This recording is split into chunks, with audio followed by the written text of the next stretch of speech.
देखने को मिल रही है। राजद ने पहले ही घोषणा कर दी है कि महागठबंधन के सीएम फेस तेजस्वी होंगे, मगर उसकी सहयोगी पार्टी ये मानने को तैयार नहीं है। ऐसे में अब खुद नेता प्रतिपक्ष तेजस्वी प्रसाद यादव को सामने आकर अपने आप के मुख्यमंत्री का चेहरा होने की घोषणा करनी पड़ी है, जिसके बाद बड़ा सवाल उठा है कि क्या विपक्षी गठबंधन में सब ठीक है। एक रिपोर्ट। बिहार में इसी साल के आखिर में विधानसभा चुनाव होने हैं।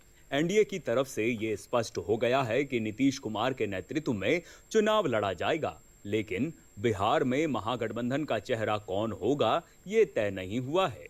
राजद का कहना है कि तेजस्वी सीएम फेस होंगे, जबकि कांग्रेस इसे मानने को तैयार नहीं है।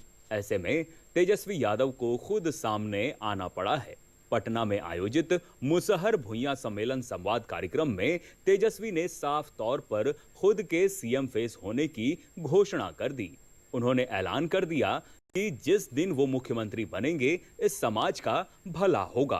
देश को बढ़ाना है, आगे बढ़ाना है, इसलिए एकजुट रहिए।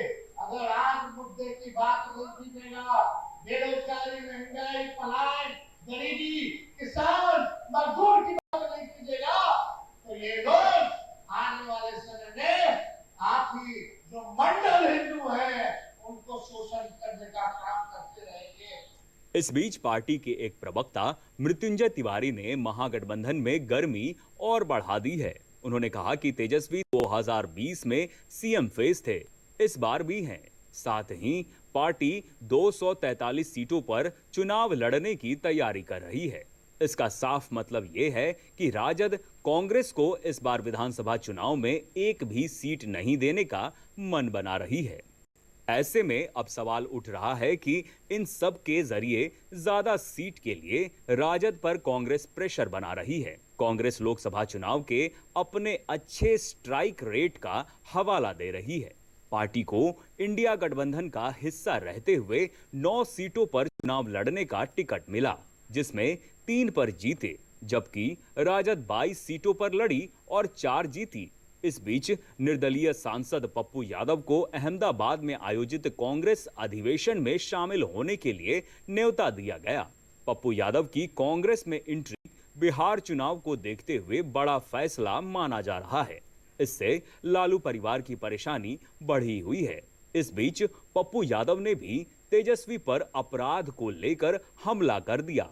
शुभ बाजा तबाजा जहाँ क्राइम हो रहा है, शुभ बाजा तबाजा चलनी बाजा कंटिन्यू क्राइम है 40 सालों से।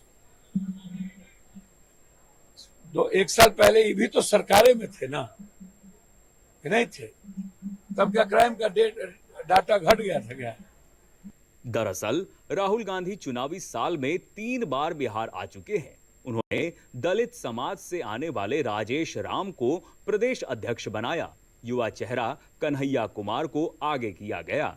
वे पलायन और रोजगार के मुद्दे को लेकर पद यात्रा कर रहे हैं। ये ऐसे मुद्दे हैं जो तेजस्वी भी उठाते रहे हैं। ये आरजेडी का टॉप चुनावी एजेंडा है।